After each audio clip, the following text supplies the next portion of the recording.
দেশের বাইরে আমার কোনো ঠিকানা নেই, এটাই হলো আমার ঠিকানা।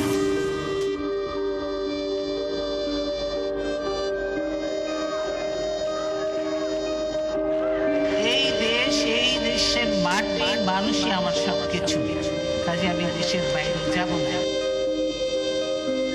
দেশ, দেশের মানুষ আর গণতন্ত্রের জন্য জীবনের শেষ দিন পর্যন্ত লড়াই করে গেছেন বেগম খালেদা জিয়া।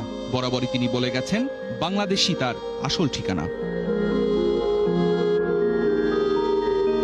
সাধারণ পরিবারের মেয়ে, পরবর্তীতে দেশের রাষ্ট্রপতির স্ত্রী, আততায়ীর গুলিতে জিয়াউর রহমানের মৃত্যুর পর সাদা শাড়িতে রাজনীতির নেতৃত্বে আসেন বেগম খালেদা জিয়া। এরপর থেকে লড়াই করেছেন স্বৈরাচার আর ফ্যাসিবাদের বিরুদ্ধে। কখনো নীতি থেকে এক চুলও নড়েননি বলেই জনতার হৃদয়ে স্থান পেয়েছেন আপোষহীন নেত্রী হিসেবে। স্বৈরাচার এরশাদকে হটিয়ে ৯১ নির্বাচনে দেশের গণতান্ত্রিকভাবে নির্বাচিত প্রথম নারী প্রধানমন্ত্রী হয়ে ইতিহাস সৃষ্টি করেন বেগম খালেদা জিয়া। পরবর্তী সময়ে আরো দুবার রাষ্ট্র ক্ষমতায় আসেন, যা তাকে দেশের অন্যতম প্রভাবশালী নেতায় পরিণত করে।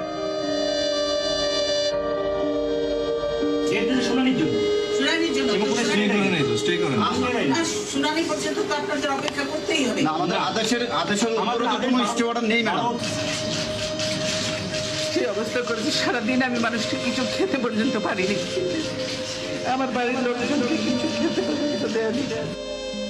খালেদা জিয়ার রাজনৈতিক জীবনের পুরো পথটাই ছিল কাটায় বিছানো। 1/11-এর প্রেক্ষাপটে পরিবার থেকে বিচ্ছিন্ন হন খালেদা জিয়া, হারান স্বামীর রেখে যাওয়া শেষ আশ্রয়স্থল ক্যান্টনমেন্টের মইনুল রোডের বাড়ি। দীর্ঘদিনের সংসারের সব মালামাল রেখে আমাকে এক কাপড়ে বাড়ি থেকে বেরিয়ে আসতে হতো।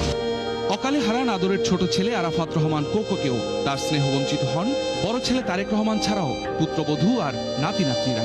তারপরও কখনো পিছু হটেননি গণতন্ত্র রক্ষার আন্দোলনে। এই সরকার শুধু অবরুদ্ধ দেশটি করেনি, এই দেশটাকে একটা কারাগারে পরিণত করেছে। আওয়ামী সরকার বরাবরই আতঙ্কে ছিল বেগম জিয়ার জনপ্রিয়তার, যে কারণে কখনো বালুর ট্রাক, আবার কখনো হামলা মামলা করে তাকে থামিয়ে দেওয়ার চেষ্টা হয়েছে, কিন্তু থামেননি বেগম জিয়া, যে কারণে তাকে বরণ করতে হয় মিথ্যে মামলায় কারাবন্দী জীবন।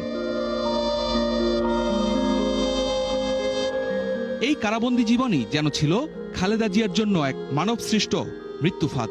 অসুস্থতায় উন্নত চিকিৎসা থেকে বঞ্চিত হন। সরকারের অবহেলায় তার শরীরে বাসা বাঁধে জটিল রোগ। তবে দীর্ঘ অসুস্থতার পর থেমে গেছে সেই বাঁচার লড়াই, থেমে গেছে এক সংগ্রামী নারীর 4 দশকের নেতৃত্বের যাত্রা। বেগম খালেদা জিয়া, আপনাকে মনে রাখবে বাংলাদেশ। শফিকুল হক, ৭১, ঢাকা।